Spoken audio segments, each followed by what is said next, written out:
This is the Fleet Europe podcast, hosted by Luberto van Buiten and Steven Schoefs. Today's topic, how fast should we go green? Introducing today's guests, Richard Knubben from Leaseurope and Stef Cornelis from Transport and Environment. Enjoy the episode.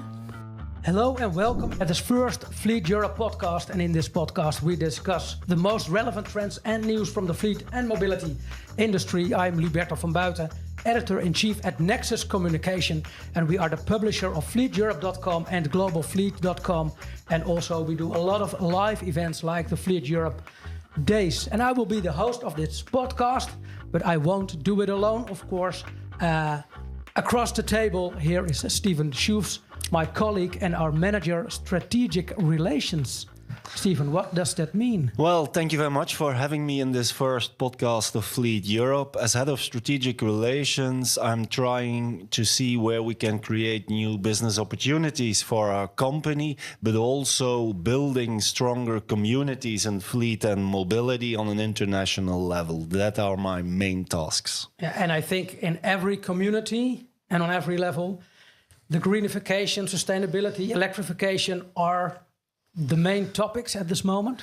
Exactly. So together, I think with saving costs in 2025, sustainability and electrification is top of the agenda of most corporate fleet managers and should be. Yeah. And that's, of course, a small bridge to our guests. I'm delighted to have them here. Richard Knubben, General Director of Leaseurope. Richard, welcome. Hi. And Stef Cornelis, a Manager Electric Mobility at Advocate. I have to say, Environmental Association. Yeah. I don't know if that's the right term. Transport and Environment. That's correct, yeah. Welcome. Thank you. Gentlemen, welcome. So this podcast contains three main chapters. What's in the news, the topic of the day we're going to discuss, and then the closing notes. We want to see what's on your business agenda. You don't have to share your private agenda at the end of this podcast. But first, we want to have your answer to some statements. Stef, the first statement is for you. You can only answer yes or no, and we come back to it later in the discussion, of course. Yeah. The statement for you is electrification is a matter of demand and supply. Yes. All right, thank you. And for you, Richard, we also have the statement, decarbonization is more than only electrification. Yes. It's both a yes. Okay. You knew we were going to answer like that. Can you give me a no, Steven? Or No. I think that for both it's indeed a yes. So, and I think that we will come back on that later in this discussion together with our two guests. Yeah, that's indeed true. But first, we also would like to know what's your news of the month or the last couple of days. So, Stef, let's start with you. What's your news? Well, actually, the news that I picked is actually from your own website. It was an article about a recent study. I think it was done by a consultancy called P3, and it was about how good are actually batteries over time of electric vehicles. And I did some testing of real-world data of, I think it was about 7,000 EVs. And actually showed that after 100,000 kilometers, the battery state of health, so what's the performance of the battery basically, is still at 90%, and it's at 87% after 200 and 300,000 kilometers. So why did I pick this statement? I think there are two reasons for that. The first one is that electrification is still a relatively new technology, so we're learning every day about it, and especially about used electric vehicles and how they perform. And even I am still positively surprised when I see this data about how good batteries actually are. That's the first reason. The second reason is maybe more a matter of concern or even a bit of frustration, is that basically this type of news is not something that is really well known to the general audience. When I talk to my friends, these are like the classic questions that you get into this typical bar conversation about electric vehicles. What about the battery? They think about a phone when they think about a battery, and then they assume it's the same for a car. And it's actually not the case. More and more data is showing that. And I think we will probably also talk about residual values later. This is the type of news and the type of evidence that we all need to make an effort to communicate that more widely. Yeah, because in that sense, an electric car is something you can perfectly buy secondhand as well. but the audience is a little bit anxious to do so because they're afraid the battery will be broke after like 50,000 kilometers. But that's actually almost never, I think, the case.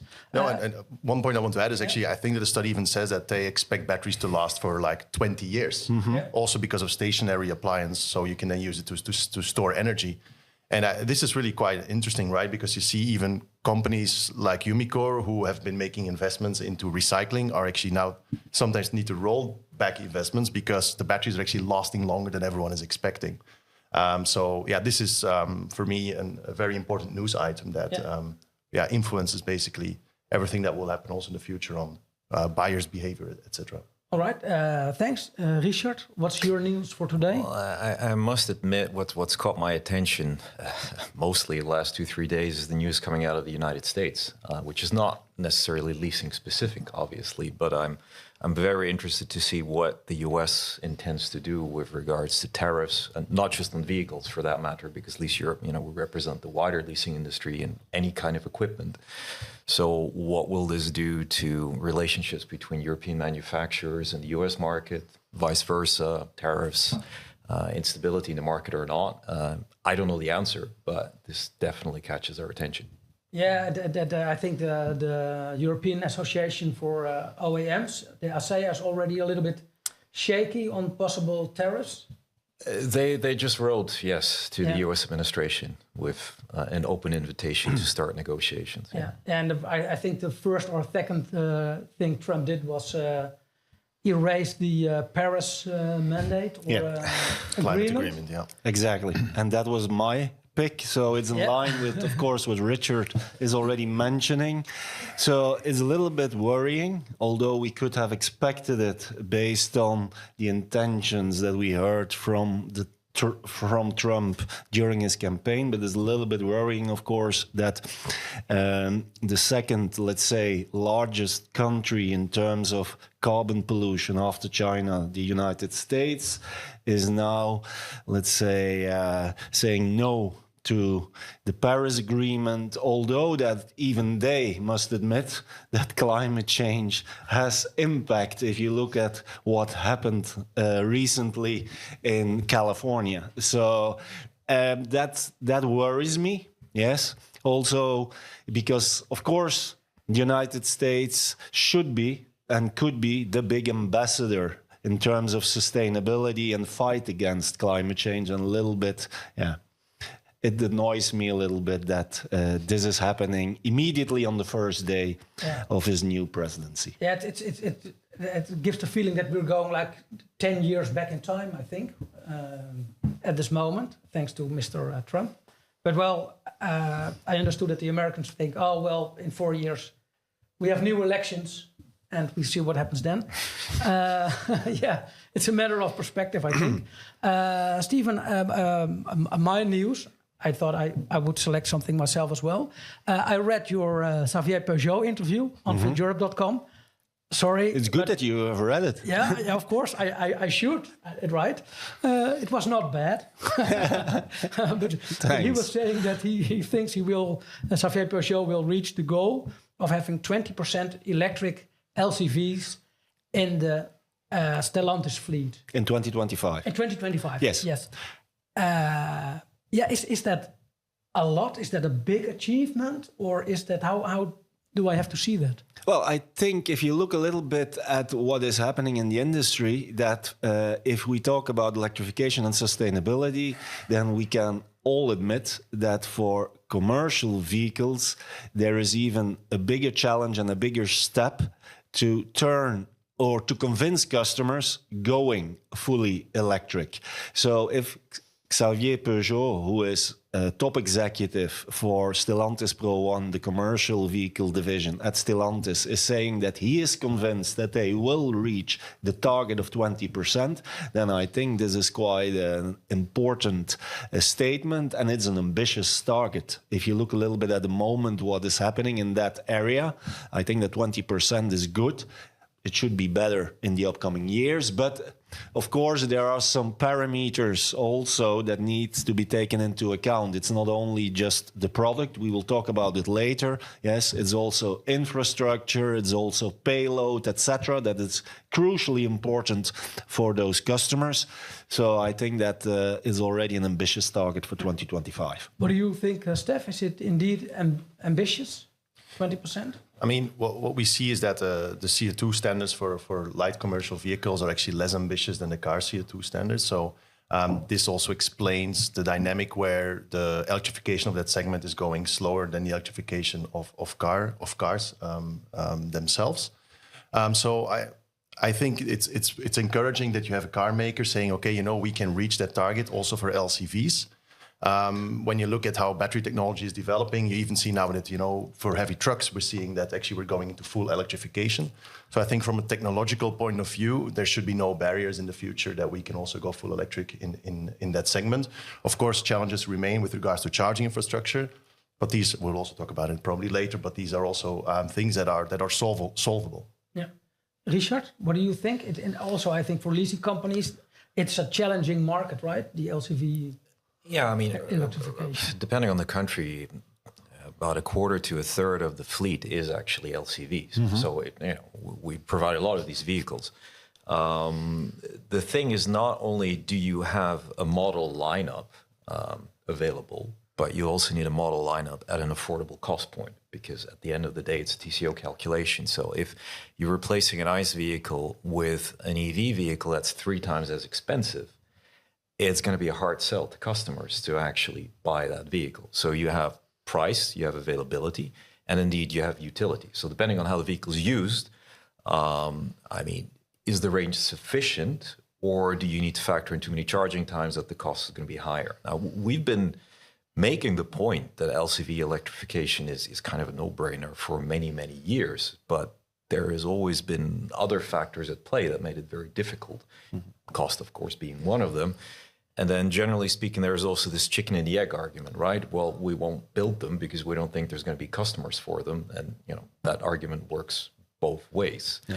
So I would also like to see at what price point they will actually then deliver those vehicles. Yeah, but I think when you look at our audience, our readers group, the fleet manager, Steven, I have the idea that a lot of them are really interested in investing in electric vehicles. For example, Marijn Slabbekoren of DHL Express, yes, our commercial fleet manager of the year, saying the TCO is most of the times for us as a company lower than the diesel. And he's not the only one. So we have different communities. Very brief, we have one for commercial vehicles. In there are some big multinational companies like DHL, but also Schindler, ISS Facility Services, Vestas, and so on. All those fleet procurement, fleet managers are saying that they have strict targets when it comes to decarbonization and electrification. They are ready to electrify, yes.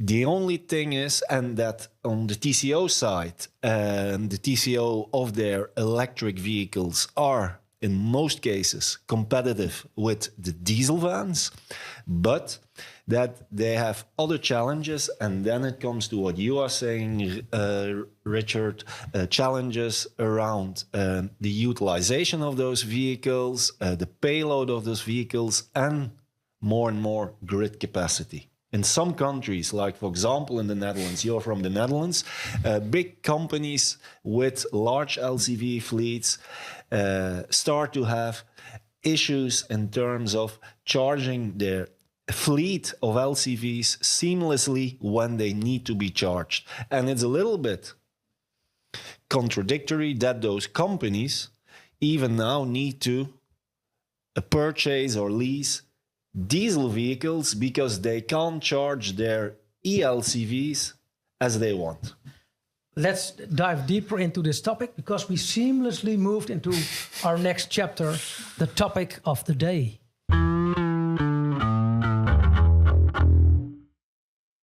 Because I think indeed the market capacity is also very important.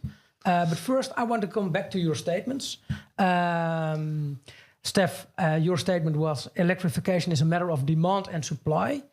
You said, yes, it is. But I sometimes have the feeling that transport and environment is maybe also thinking, well, it's maybe not the demand that's already there, but we have to push it a little bit. Well, then... So I would have expected a no.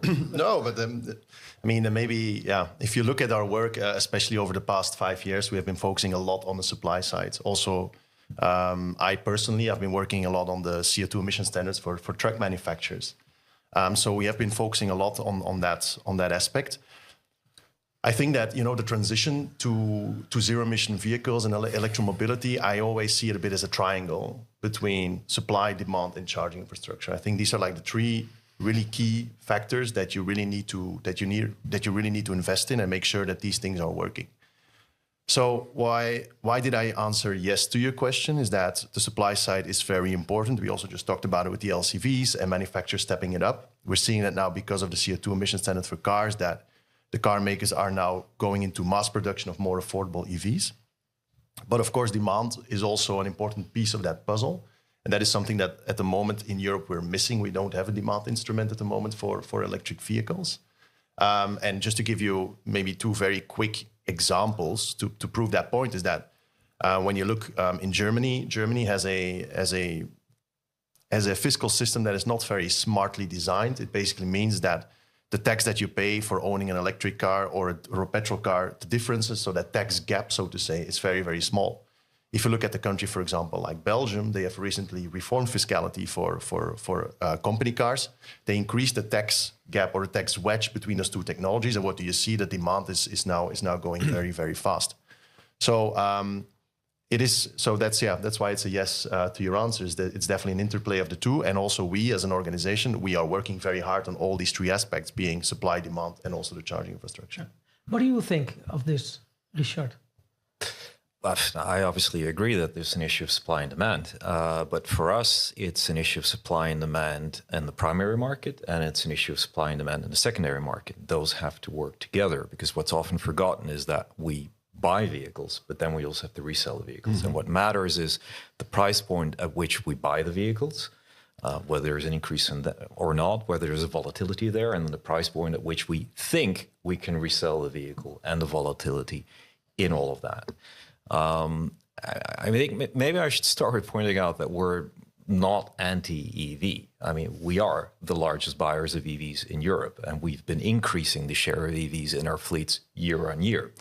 So it's not that there's a problem there. The ability for us to acquire EVs is restricted by certain market conditions, which is, again, going back to supply and demand. Now, where certain restrictions exist or where problems exist, we have to face those realities, and then we cannot go beyond what the market would allow us to actually do. Taking into account the primary market and the secondary market. And that secondary market point, that's a point that's very often forgotten. So I think we've been doing a pretty good job so far, but we cannot go beyond certain boundary conditions. Yeah, I see you nodding a bit, Stef. Nodding and doing a bit like that. Yeah. But a bit of both. Yeah. You not totally agree on this? No, I mean, Richard refers to, the issue of residual value risk. And of course, that is an important point. I understand that for the leasing sector. But when you look at residual values, the picture is not so black and white. So actually, because we are also purchasing data on that and really looking into that, and what you see is actually that the residual values of electric vehicles, when you look more at the A, B, and C segment cars, is pretty stable. But it is true that when you go more at the high end, where still a lot of EVs are at the moment produced or sold, there's a higher price drop. But you see that actually also for petrol cars. So I first want to say is that it is not like it's EVs means per se a residual value risk. It also has to do with the starting price or the price point, which you also mentioned. And I think there we're now going to see actually an important development with more affordable EVs around 25,000 euros entering the market, which will also reduce that risk. A second point I want to make on RV is that you can also manage it. And that's also the job of the leasing sector, right? And I spoke to a leasing company and I thought they said something really interesting to me. They said like, well, RV residual value risk is not dependent on the technology, but on the length of the contract. And that is, I think, a very, very interesting point. And we also see the leasing sector now really also looking more into used EV leasing. Can we keep the car longer? Because we know that EVs depreciate less over time than a petrol car. So, there can be solutions, and they are already looking and introducing solutions.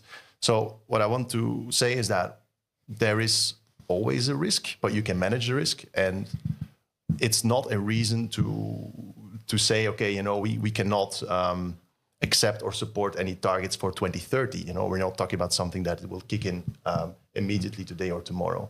So I think, you can manage it, and it's not really a reason to say, okay, we cannot, go faster. Yeah, I understand your point. I know also when you look at, for example, the indicator figures, that the residual values for electric cars in the first 2 years are not going down that rapidly, but then they're still under contract of the leasing companies. But after the 4 year, then you see a drop. Mm-hmm. And I think in the end, leasing companies are maybe even nothing more than risk managers, right? So they have to calculate the risks.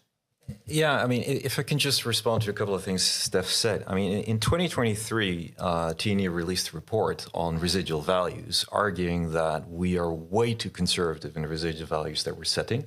We're basically anti-EV, and we could be doing a lot more to lease EVs because, residual values are going up. And actually, the conclusion of the report is they keep on going up, being more stable. And in 2024, we definitely predict it will get a lot better.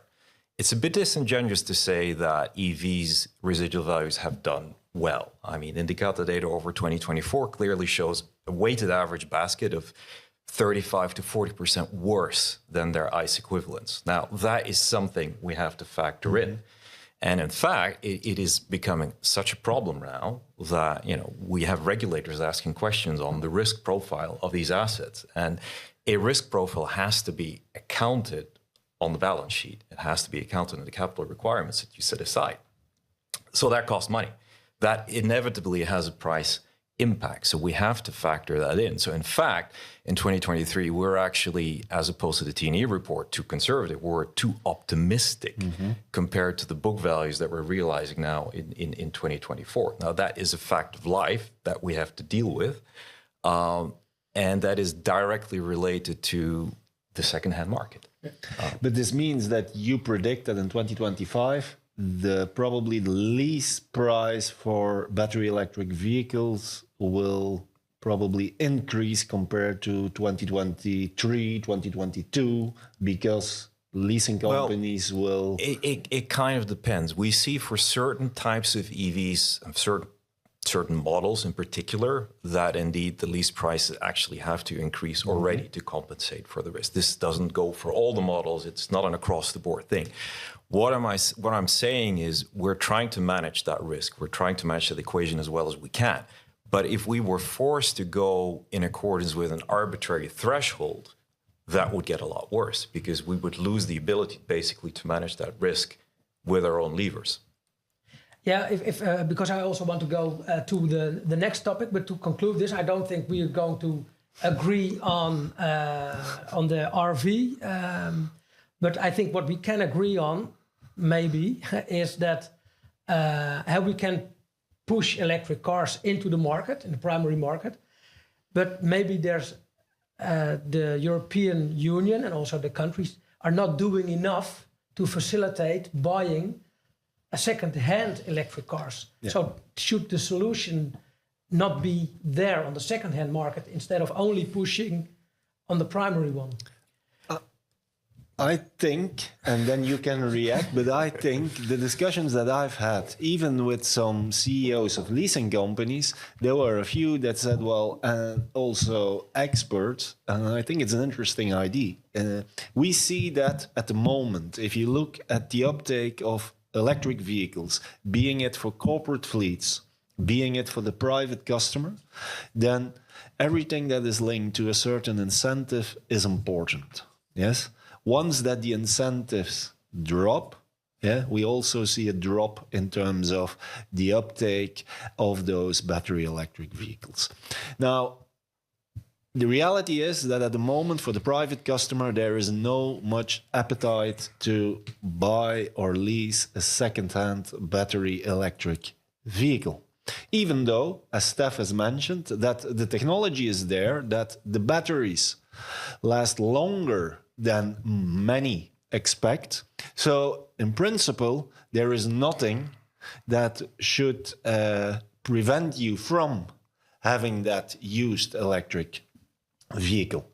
If that is the case and that's the reality, why not put more emphasis, for example, on subsidizing the second-hand battery electric vehicle market and perhaps less the primary battery electric lease market? Yeah, so you may have noticed there's a lot of news about social leasing, and everybody seems to have proposals on social leasing, which tends to follow the French model. That was extremely costly to do that. I mean, the money that was used, several thousands per vehicle that was going to the OEMs. My view is, I mean, I have nothing against the concept of social leasing. I first need to see exactly how it's gonna work and how it's gonna be financed. But my view is that that money could potentially be better spent to utilize incentives for consumers to buy secondhand EVs. And at the same time, I mean, I live in Maastricht, and I actually looked into how could I get a three-phase charger at my house. I won't be able to get a three-phase charger before 2028. So that is the secondary component there.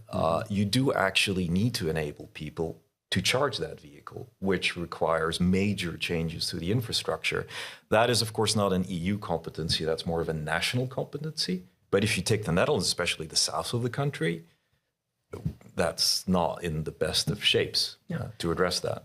Yeah, and Stef, because you are, not you personally, maybe also personally, but at least at Transport and Environment, you want to have more electric cars in the leasing segment. But when we are discussing this, so like the residual values, there's no interest in the second-hand market. There's a lack of infrastructure. There's a lack of grid capacity.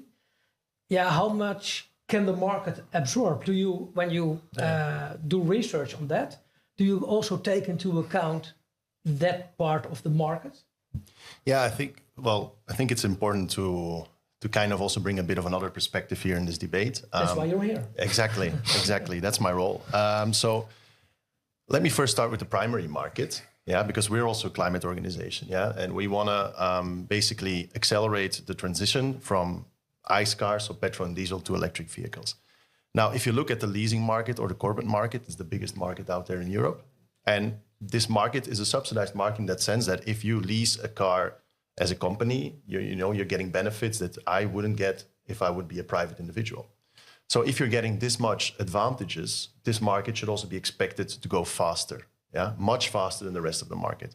And that we see that Belgium is a good example where it's happening. But when you look, for example, in France and in Germany, this is not the case. So that's why we say, okay, we should ask with the legislation, and then we can discuss the form of that legislation, to ask that market to go faster. So that's the first point that I want to make, because I think it's an important one. We shouldn't only focus on the used car market, but also on the first car market or the new car market. And there we should, I think it's completely justified to ask companies to go fast in electrification, because at the moment they're not going much faster than the rest of the market. Then when you look at the secondary market, I think when you look actually at the UK, there is at the moment a high demand for used electric vehicles. At the moment, it takes less time to sell a used electric vehicle than a used petrol car. So because you're saying, there's no demand, people don't want to buy it. Well, I don't believe that is the case. When you look, for example, at the UK, which is now a very mature market because the company car market is going quite fast there. It does not mean that we cannot do more and should do more in increasing consumer confidence in used EVs. And there, I think at the European Commission, the EU can play a role. The single market, that's like the bread and butter of the European Commission. And the used EV market will boom over the coming years. So the question is indeed... What do you mean? Because at this moment, maybe in the UK, but they have to steer on the other side. Yeah. But on within the European Union, the markets don't see an increase in the sales of secondary electric vehicles? No, I mean, the market will grow because the share of electric vehicles in the first-hand market will now continue to increase because of the car CO2 standard. So it's a given that this market will become bigger and bigger and bigger. I understand. Yeah. So I think at the European level, I think we should think about, can there be guidance or can there be a development of a standard procedure or testing procedure for battery state of health? Because at the moment, it's more of a patchwork of different methodologies. I think there the European Union can definitely play a role to increase consumer confidence. Another one is indeed the battery guarantee. It's at the moment it's 8 years or 160,000 kilometers. Can we also, because it is fixed in European legislation, can we also do more there to further increase the battery warranty and also increase the consumer confidence? So there are tools that we also need to look into to increase consumer confidence in the used car market at the European level. And I think this is something also that we can also see if we can collaborate there together. But it does not mean that we should not also expect the new car market of corporate cars to go faster. I want, because I think the listeners will be very anxious to hear the follow-up on your statement given at the beginning of the broadcast. Decarbonization is more than only electrification. Richard, you said yes, that's the case. Can you elaborate on that? Well, yeah, I can elaborate on that, and then I'd like to go back to a few things Stef just said, if you allow me. The reality is that, we're looking at an EU-wide perspective, and we have indeed a number of considerable limitations with regard to the deployment of EVs. So we're deploying as many as we can, but we can't do that in every segment, and it doesn't meet the needs of necessarily all of our customers. And I should stress that at the end of the day, we can advise what kind of vehicle people, need or can use, but at the end of the day, we're not the ones taking the decision. It's still our customers who take the decision. So we will need, for the foreseeable future, a mix of different types of technologies, and that will include plug-in hybrids as well. Maybe that will include hydrogen powertrains if and when they come to the market. I'll believe it when I see it. And it will also, in the LCV segment especially, it will still contain diesel powertrains as well for the foreseeable future. That is an inevitability. Let's not forget what our overall goal is, that the emission levels generated by Europe's fleet, 280, 300 million vehicles, that goes down as fast as possible. Yeah. Right. If you artificially force some kind of a threshold of you can only buy that, then you're going to have a problem, because as we're already experiencing, if we can't resell that in the second-hand market, that will have a substantial financial impact on the balance sheet and will inevitably lead to us acquiring actually less EVs and less ICE vehicles for the same measure. So you're saying also in a transition period, maybe we need the plug-in hybrids, or also in the long run? At least for the time being, that is definitely a key part of the mix. Yes, of course.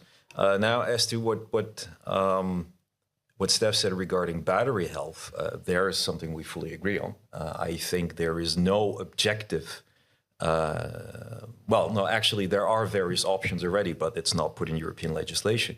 I would like to see an objective way of assessing what the actual battery health of the vehicle is, which also has an impact on the residual value of the vehicle. Right now, we're just dependent on the software indicators of the manufacturers, and they all have different algorithms, all have different ways of establishing that. So that's something that we fully agree on. Yeah, that's clear. So I want to go to, it's of course the same topic, but the greenification of fleets and the mandate from the European Union. I think in your office it was time for cake and champagne, Stef, when that was launched. We're very happy with that announcement. That is, of course, not a secret. We have been advocating for this already since many years.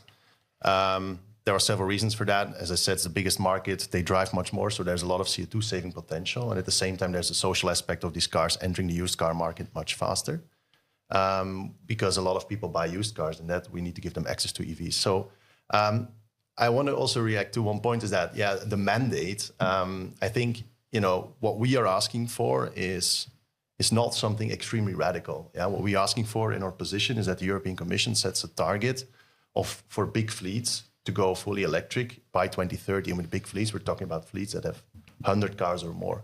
So that's 5 years earlier than the ICE phase out. I don't think that is a very unachievable target. And at the same time, it will also, it will create demand. It will create demand, but also investment certainty.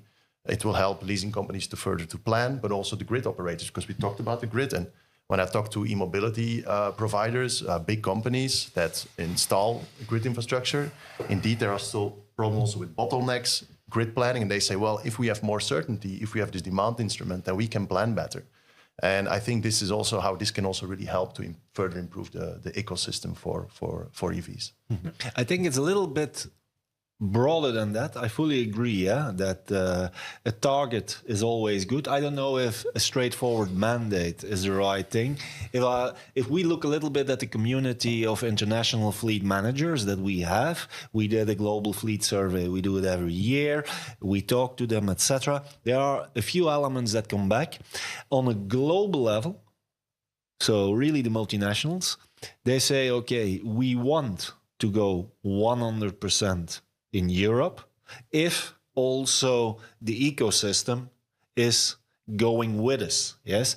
And then they mean, indeed, charging infrastructure need to be there. There also need to be transparency in terms of public charging tariffs, yes? Because at the moment, they don't have always the predictability of costs, yes? Which is also an important one. And then on a global level, of course, they say, well, the target is around 60%. Yes. If you look at, and we also need to look at the global picture. Europe is not alone. Okay. And one of the things that also comes back from those corporate fleet managers, they are saying, yes, but we need to look at it intelligently. Is it wise, for example, to go for 100% battery electric vehicles in countries where there is no green energy? Yes, where there is no really enough charging infrastructure, etc. Yes, if that puzzle is not complete, then for us as a company, stating that we are the sustainable ones, going for carbon neutrality in 2040, 2050, is probably not immediately the right step to take. So they are willing to make an increased effort, but they are also saying, well, the surrounding needs to be there. Yeah. First, I want to hear what Richard has to say about this topic. Let me hug the microphone here again so you can hear me well. So it's a bit disingenuous to say that it wouldn't matter that much. So if we look at the Dataforce data that T&E uses as well, I mean, for 2024, it's between 17 and 18% that's full battery electric. That's the penetration rate of the fleets, and which, by the way, includes also LCVs in that calculation. Now, the proposals that T&E has been putting out for the last 3 years is basically indeed a phased-in approach to 2030, starting in 2026, 60%, moving upwards. That is one hell of a jump, because the vast majority of leased and rented fleets, of course, contain more than 100 vehicles. So this would actually cover the vast majority of leasing contracts in any case. And that begs a number of major questions. And apart from all the secondhand market problems that we have, which is causing all sorts of capital requirement issues, at what price are we going to buy those vehicles then? Will the models be available? Because if you look at some of the percentages that in these studies have been thrown out, would basically mean we would be buying every single EV produced. Actually, they wouldn't be able to keep up with production in that case. So are you guaranteeing a steady flow of supply of vehicles? And at what price are you guaranteeing those vehicles then? Because there is actually no equivalent in European legislation on one commercial entity being allowed to buy only one particular type of asset. Now, indeed, we've made great strides in buying more and more EVs. But at the same time, we find ourselves right now in a situation in Europe where, if I take the Netherlands, fiscal system was pushing EVs I'm favoring EVs for many, many years. But the Netherlands, as is the case in many other countries, are kind of running out of money. So by 2026, it will be fiscally a lot less interesting to lease that EV as used to be the case before. And the same goes in quite a few countries. Belgium is different, indeed, because they've instituted a different system. But that isn't going to help us, obviously, because we've reached a certain point where the very first movers and the enthusiasts, they have their vehicles. And now we're beginning to look at more the general masses, right? And governments have also calculated, can we afford to keep on not taxing these cars? And most governments across Europe seem to be deciding that, no, this is going to cost us too much money. So we're going to have to adjust vehicle taxation, that they're taxed in the same way as ICE vehicles, which in turn will put a brake on things. Now, as to the infrastructure, I mean, I know at least for where I live in the Netherlands, in the south, that isn't going to move nearly as quickly as the targets for fleet mandates would be moving.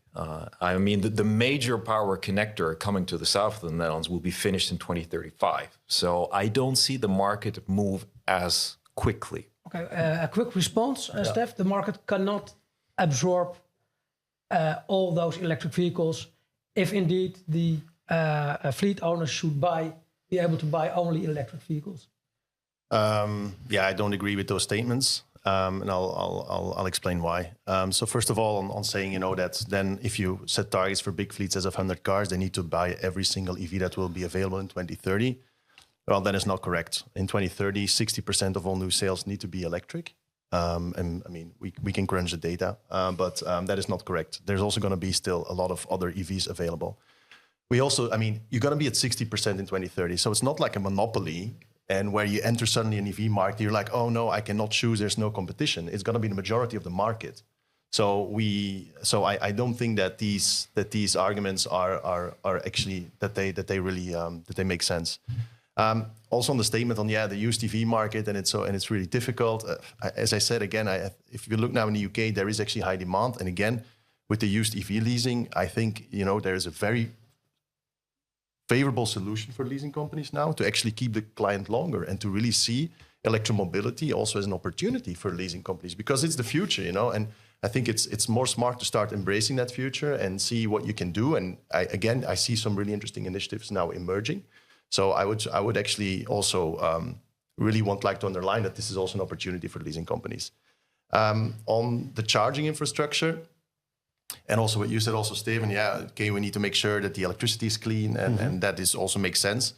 Well, we have legislation now in place, so the grid is electrifying and greening fast in Europe. 2023, 44% of our electricity came from renewables. So solar doubled in 3 years' time. So this is going fast. And then Richard referred to the problem that they're facing now in the south of the Netherlands. I'm not saying, of course, that there are not any challenges, but we also shouldn't pick one specific problem and then extrapolate that to the whole of the market. When you see now in Belgium, actually, it's going well. Also charging infrastructure, but indeed we need to learn our lessons. We need to plan better and more in advance. But also, I think there is a really huge opportunity for smart charging. When you look also in the Netherlands, this could actually shave off or can actually really manage and help to manage the peak demand and actually reduce peak demand by 40%. So there is still a lot of, and that's also what I said in the beginning about the batteries, right? This is still a relatively young technology. In terms of smart charging, in terms of bidirectional charging, we haven't really made steps yet, and there is a lot of potential there to improve grid management. All right, thank you. I have a disappointing announcement. We have to wrap up already for this first podcast, gentlemen. Very sorry for that. Let's say you all get one final statement from me. That has to be 1 or 2 sentences. I don't know if you have to prepare anything, or Steven, I can start with you. And what do you want from me? 2 sentences. Just a statement in 2 sentences on the electrification. Okay.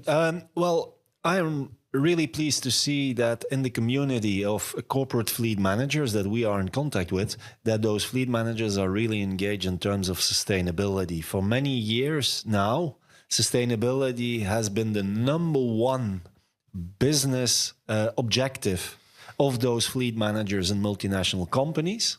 It stays high on the agenda, but this year, related to other factors, sustainability initiatives will need to come with also cost control. It's clear that the business environment will be a little bit more challenging for many companies than in recent years. Now, cost saving is back there, and we need to see how, as an industry, we can rhyme and align both elements. All right, thank you. Richard? Yeah, I agree, by the way. The amount of time I spend with ESG experts lately is rather interesting. Not on cars specifically, but in general. No, I mean, if you need that's going to be a bit cheesy, right? But if you need some kind of a quotable line for me, I guess, we are the largest acquirers of EVs, and we will continue to do as much as we can given the market conditions. It's that simple. All right, Stef? Yeah. Electromobility is going to be the future of the automotive sector. Yeah, let that be very clear. And the leasing sector should embrace this even more as an opportunity. And this EU law on fleets will come. And I would invite Richard, but also the leasing sector, to step away from saying, okay, we're against this law, and to really see how can we shape this law together to make sure it's achievable and also realistic, but at the same time also ambitious, rather than focusing on other technologies that don't have a future. I think this is really not in the interest of the leasing sector and the leasing companies. All right, thank you. Yeah, I think, like also Richard mentioned, I think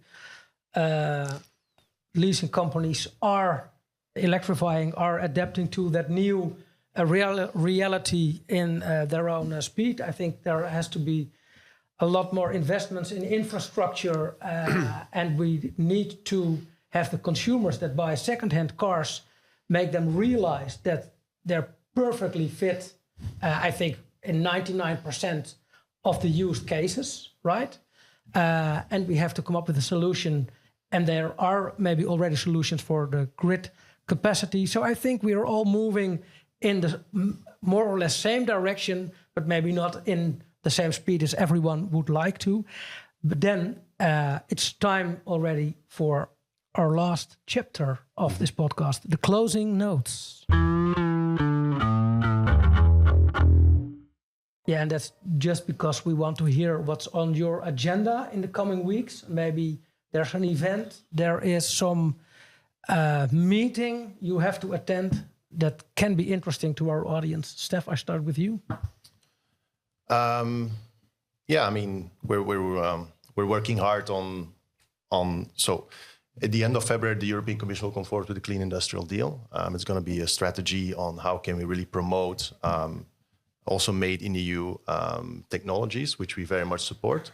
So what's going to be on our agenda is that, we will also continue to work hard with partners to make sure that the Commission will reconfirm its commitment to come forward with a legislative initiative on corporate fleets. All right, thank you. Richard? Obviously, this initiative is on our radar. But no, as part of the Clean Industrial Act, we're also looking forward to the omnibus legislation because, I mean, we spent the last couple of years putting in place reporting systems, which it looks like will now have to be adjusted again. So we'd like to understand how and what the Commission is actually planning there. All right. Thank you. Stephen, what's on your agenda? Well, we are top of the agenda. Yes, we are in the final preparation of our upcoming event in Brussels on the 19th and 20th of February, where we will have the Commercial Fleets Summit. It's an event 100% dedicated to light commercial vehicle fleets, and of course, electrification and sustainability will also be on the agenda. So I invite everyone to be there, of course, at the Commercial Fleet Summit. Thank you very much. I will be there for sure. I think I must be there. It's exactly mandatory. That's my mandate. And if our guest can be there, why not? Of course. Of course, you're invited. You're invited to be there. So for now, I really want to thank you, Richard Knubben and Stef Cornelis, for your participation on this very first podcast. Stephen, I thank you as well, but we will see each other, and I think in another podcast coming up. maybe in 1 or 2 months. And I want to thank the audience for listening to us. Thank you. Thank Thank you. you for having us. Thank you. Thank you very much.